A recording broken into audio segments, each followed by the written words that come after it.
Hello बच्चों, let's read the question.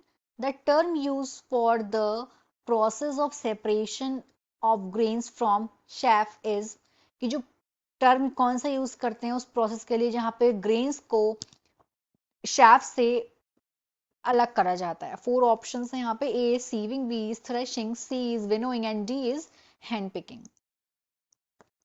Question का की कंसेप्ट है. The key concept of this question is agriculture, क्योंकि हैं जो ऑप्शंस दे रखे हैं ये सारे के सारे ऑप्शंस एग्रीकल्चर में ही यूज होते हैं. एग्रीकल्चर दिस इज ये एक प्राइमरी एक्टिविटी है. This is a primary activity जहां पर इस एक्टिविटी में क्या करा जाता है, वेयर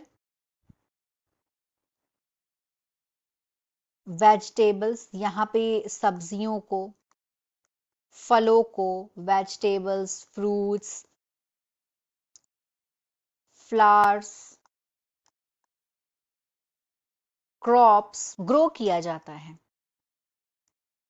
तो ये तो हो गई एग्रीकल्चर की बात. अब हम यहाँ पे फोर ऑप्शंस दिए, हम एक एक करके सबके बारे में समझते हैं. तो अगर हम ऑप्शन नंबर ए की बात करें, यहाँ पे ऑप्शन नंबर ए में दिया हुआ है सीविंग. Option number A. तो सीविंग ये एक टेक्निक है और इस टेक्निक में क्या करा जाता है, यहाँ पे सेपरेट करते हैं. This is a technique of separating particles. यहाँ पे पार्टिकल्स को सेपरेट करा जाता है डिफरेंट साइज के पार्टिकल्स ऑफ डिफरेंट साइजेस. तो ये ऑप्शन नहीं होगा.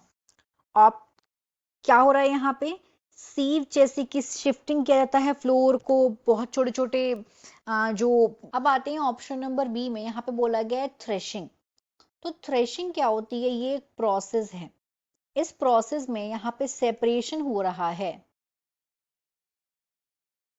In this process this is a process of separating the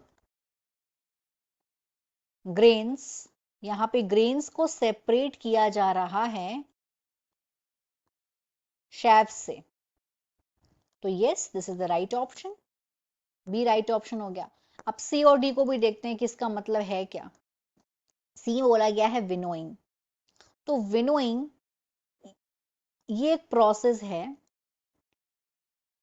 या इस प्रोसेस में क्या करते हैं, यहाँ पे ये भी सेपरेटिंग प्रोसेस है. यहाँ पे सेपरेट किया जाता है, सेपरेटिंग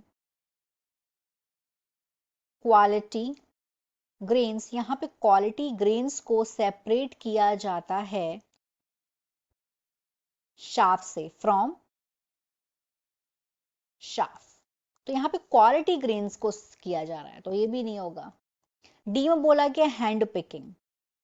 अब हैंड पिकिंग के अलग अलग एग्जाम्पल्स हैं. जैसे कि हैंड पिकिंग का एग्जाम्पल हो गया कि सेपरेट करना स्टोन को वीट से, या सेपरेट करना इंसेक्ट को राइस से. तो ये भी आंसर नहीं है. So the right answer is option number B, that is threshing. Hope you understood it well. All the best.